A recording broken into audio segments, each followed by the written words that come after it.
Dan selingkuhannya ini adalah artis dari Indonesia. Kadang habis pikir ya, gitu sama pelakor-pelakor di luar sana yang sampai sebegitunya gitu loh, rela demi materi.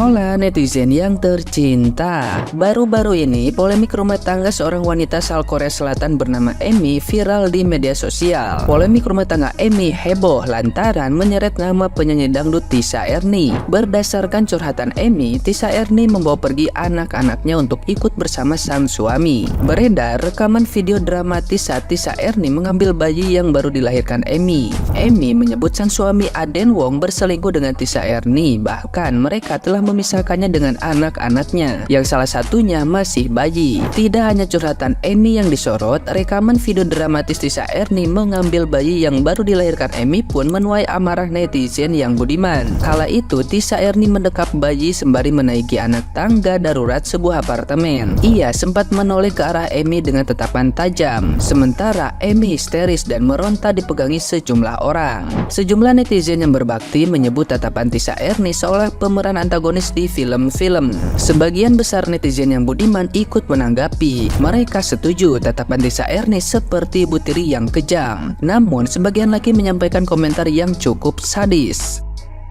Nah, gimana nih menurut netizen yang terhormat? Silahkan berkomentar ya.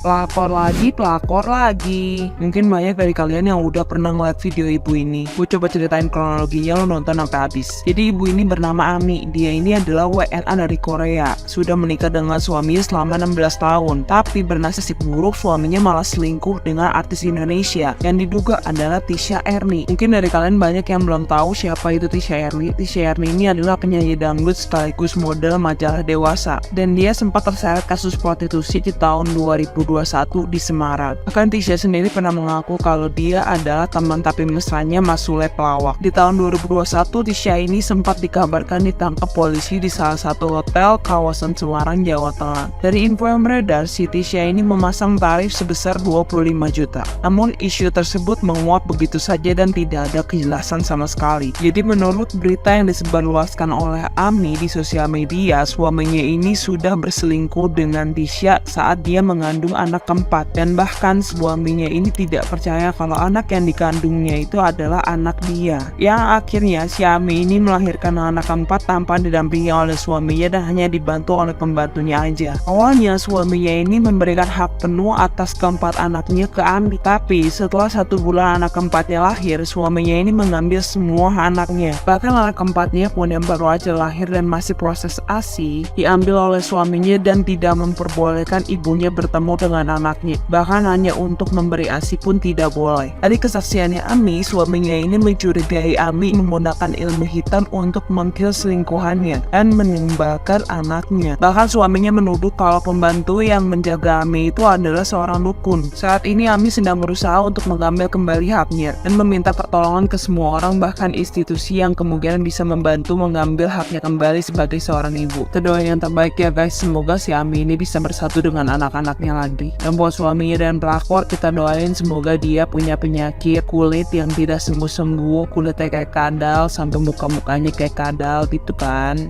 Amin.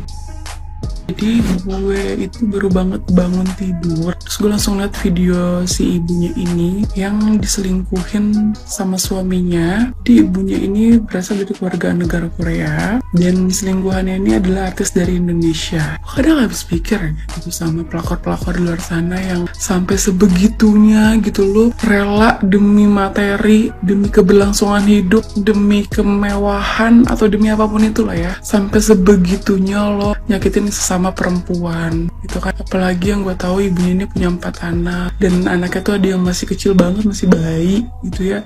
Terus juga dia si ibunya ini sampai diusir dari rumah keluarganya mereka gitu. Come on girls, kayak lo tuh cantik, lo tuh artis, lo tuh masih bisa gitu, maksudnya dapetin yang apa ya, yang lebih lah gitu dari orang itu, atau mungkin yang lajang gitu kan, yang single, yang duda, yang kaya kan masih banyak. Kenapa sih harus kayak yang punya anak gitu, yang kayak harus istrinya sampai diusir gitu? Lo tuh harusnya punya hati nurani sedikit lah sebagai pelakor gitu ya kan. Jangan sampai semuanya lo apa ya, lo habisin gitu, kasihan istrinya gitu. Apa ya, kayak masih banyak kok gitu, maksudnya cewek jelek aja itu masih banyak yang mau berusaha untuk kerja halal gitu. Masalah yang cantik, artis gitu ya mungkin berwawasan luas gitu kan, atau mungkin lo berpendidikan juga, sesimpel itu gitu, untuk berpikir singkat demi instannya menjalani kehidupan ini. Gue gak ngerti lagi sih sama mbaknya itu. So in Indonesia, a mistress, we call them lakor, pencuri laki orang. Suaminya ini mengenal orang-orang yang sangat berpengaruh di Indonesia, orang-orang petinggi perusahaan tempat dia bekerja. Mereka lagi bentuk satu konsorsium. Jadi kalau konsorsium ini mengumpulkan beberapa pedagang-pedagang atau investor. Saya cari tahu lah, Eden Wong ini siapa? Kok ada fotonya tuh sama Bapak Muhammad Lutfi di PN Perdagangan. Saya ada tonton juga beberapa tiktoker yang menyatakan itu anaknya kenapa ketakutan sama mamanya. Jadi kalau di pengadilan agama itu seorang ibu tidak mendapatkan hak asuh terhadap anaknya ketika bisa dibuktikan bahwa ibunya ini memiliki gangguan psikologis, ibunya ini selingkuh atau berbuat zina. Ketiga, kalau dia kerja malam ya. Tapi kan itu mereka belum divorce. Kalau kalian pernah jadi anak kecil, apapun yang didoktrin oleh orang-orang terdekat kalian dalam waktu sehari, 2 hari, 3 hari, apalagi mungkin berminggu-minggu, ya bisa jadi seperti keadaan anaknya tadi, tiba-tiba nggak mau sama mamanya. Jadi kita nggak bisa ngejudge ya. Saya minta tolong juga buat pemerintah Indonesia, ayolah, ini tahu ini pelakor ini, macam nggak ada lagi laki-laki di luar sana. Kau cantik, kau masih muda, kau bayinya tuh masih menyusui dari mama, kok tega kau tuh kok tega, ha? Suaminya kau bawa, anaknya pun kau bawa, gak usah lah aku melunjak minta kau pakai hati, kau pakai dengkul aja mbak, macam nggak perempuan kau. Ini ada informasi juga tuh, kalau si Eden Wong gitu dikawal-kawal. Jangan malu-maluin dong, ayo dong pak, kalian punya keluarga kan, jangan pura-pura gila kalian di situ pak, punya anak istri kalian kan. Ini satu lagi ya, pesanku terakhir buat kalian ya, Tuhan ketika kita berdoa, hanya 2 hal yang akan terjadi. Pertama, dia mendengarkan. Kedua, dia akan mengabulkan. Kalian mau nggak doa kalian dikabulkan sama Tuhan? Tulus kalian jadi orang ketika kalian nolong orang. Jangan pernah bosan kalian untuk nge-up masalah ini sampai tuh bayi bisa dijumpai sama mamanya. Dan kalian ya, pelakor-pelakor yang di luar sana ya, kalau kalian mau ngambil bapaknya, jangan sama anak-anaknya kalian ambil, yang langsung nyusuin pun kalian tega ngambil. Aduh, pikir aku mau betina satu ini.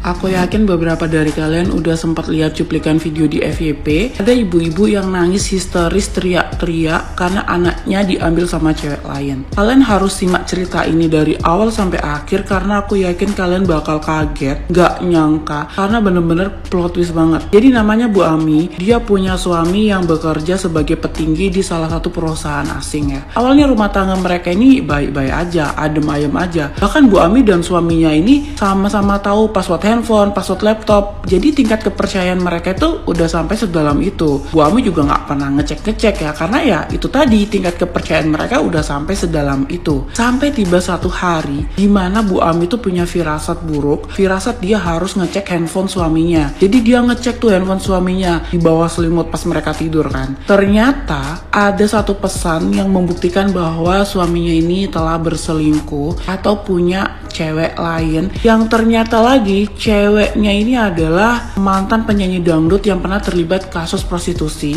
dan mantan model majalah dewasa. Semua itu terkuak setelah Bu Ami ini hamil anak keempat. Jadi mereka ini udah mau dikaruniai 4 anak ya. Anak ketiga itu hubungan rumah tangga mereka masih baik-baik aja. Bahkan suaminya itu masih nemenin Bu Ami persalinan, nangis bareng, pokoknya masih so sweet lah. Tapi ketika Bu Ami hamil di anak keempat ini, dia justru menemukan bahwa suaminya berselingkuh. Dan suaminya ini malah bilang ya, hubungan kita selesai aja sampai di sini, di 3 minggu sebelum Bu Ami melahirkan. Kalian bayangin, suaminya udah gak nemenin Bu Ami lagi ngelahirin di anak keempat ini, justru malah barbekyuan sama si cewek lain ini. Bahkan setelah melahirkan, Bu Ami diusir dari rumah. Anak-anaknya itu keempat-empatnya gak boleh ketemu sama Bu Ami lagi. Alasannya tuh sus banget karena suaminya bilang Bu Ami ini pakai black magic, jadi suaminya nggak mau anak-anaknya ini kena efek black magic gitu. Sedangkan Bu Ami aja warga negara Korea yang nggak percaya sama begituan sama sekali gitu. Jadi Bu Ami sekarang ini kayak udah siap buat bercerai, dia udah ikhlas suaminya punya pacar baru dan lagi bahagia sama pacarnya, apapun itu terserah. Cuma dia mau ketemu sama anaknya aja, apalagi anaknya yang keempat yang baru banget dia lahirin, masih butuh dia banget gitu. Gila sih, plot twist banget ya. Rumah tangga yang kayak baik-baik aja, bahkan pas waktu udah sama-sama tahu ternyata endingnya tuh kayak gini gitu.